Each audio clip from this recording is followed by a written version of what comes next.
5 years she was governor, she said we have a spending problem, we don't have a revenue problem. We just need to keep cutting spending. And finally last year she said, no, we got a revenue problem. We got to find some revenue, right? Finally, it's like, no kidding. We've been saying it for 6 years. Welcome to the table.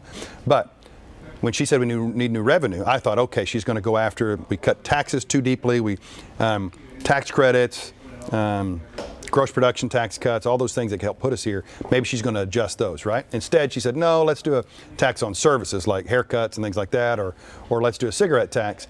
So the question that I got for her is, A, does she still believe we need new revenues? And I think she does. But B, is she willing to address the revenue cuts that put us here, right? Hospitals aren't closing, schools aren't going to 4-day school weeks. We're not losing 2,000 teachers because cigarettes are too cheap, right? We're losing those teachers because they've cut $1.5 billion worth of income taxes and other taxes, $2 billion worth of tax credits and exemptions, and then one of the most generous gross production tax cuts of any oil and gas producing state in the country. So will she address the real systemic problems within the budget, or is she going to keep trying to nickel and dime her way back to a $900 million hole? I don't think she can. So. And that's been a big thing, is what else could be necessarily taxed, because there are some areas where they've been given tax breaks for the longest time. That's right. What are some of the other areas? I mean, we mentioned cigarettes, we mentioned hair salons, some people even said dog grooming before. All of that stuff, yeah. All of those sales taxes that are they're currently exempt from sales taxes, all of those are on the table. But from my perspective, another thing, we still have about $900 million a year in federal Medicaid dollars that we could bring home if we would expand Medicaid or do like what she wanted to do last year, which was expand Insure Oklahoma. Our caucus supports that. She supported it. The Senate Republicans wouldn't get on board. And so my hope is that she can, to try to balance the budget, bring those $900 million worth home. Those all wouldn't go straight in the budget to fill it. It's not a dollar for dollar hole, but it would go into the Health Care Authority budget to help pay for health insurance for folks and really do good things for us. But so far, she hadn't been able to get the Senate Republicans to get on board with it.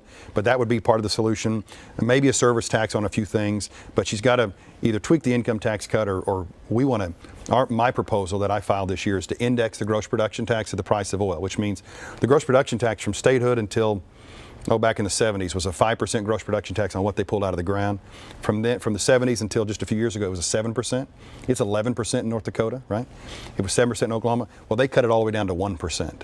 So we were giving away the oil and gas. They're pulling it out of the ground. It's a finite resource. They're giving it away.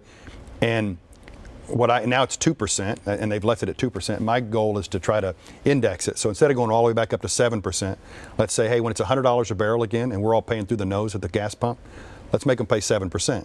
But when it's $25 a barrel, well, let's put it down to 1%. That way you're not hurting them as they go through struggles. But when they're doing really well, they can put a little more in. They can pay the fish. And then we could bring in lots of money that way, $300 or $400 million for the state. Will she do it? I don't know. That's one of our proposals. So. And one of the things I heard this week, this has been an ongoing thing. I know a lot of municipalities have been wanting this. These apparent negotiations between Amazon.com and the state. Yeah. The big thing has been, they're not paying their fair share, or at least Oklahomans, when they buy stuff online, they're not paying a sales tax. Hearing that they're pretty close on negotiations, what kind of a deciding factor could that mean as far as revenue for our state? I think the number that I heard was it brings in a couple $100 million. But what everybody needs to understand about that is when you pay an 8% or 8.5% sales tax, half of it goes to the state, half of it goes to the city, roughly, right? Depending upon what town you're in. So if it brought in $200 or $250 million, that would get divided up. About $100 million or $125 million would go to the state, and about $125 million would get divided up among all the cities and towns wherever those people live, right? So it would help a little bit as you try to climb out of a $900 million hole. It's absolutely necessary in order to help Main Street businesses. For years, my whole objection was like, there's the Marketplace Fairness Act, which is a law that's in Washington that really needs to be passed in order to allow states to force Amazon to pay those sales taxes. They've failed to address that in Washington. Now Amazon is negotiating on their own will, which is good. But it's important that those tax dollars come into the state and come into our cities, and that'll help a little bit, but it's not going to be the silver bullet. Yeah, last thing, Scott, I want to ask you is, with a new legislator, there's a lot of new people who were elected.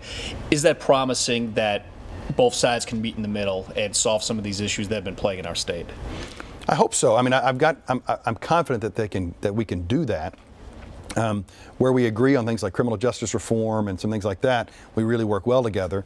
The problem is sometimes you can't even get people from both sides to agree that there's a problem, right? That's the problem. There's a problem. Agree to, no, we don't agree there's a problem. When it comes to expanding health care coverage, when it comes to rolling back some of the tax cuts and irresponsible giveaways, you can't even get everybody to agree that that was a problem in the first place. So if we can get there, finally get people to understand that some of the decisions in the past have caused the pain of the present, then I think we can solve some of those problems.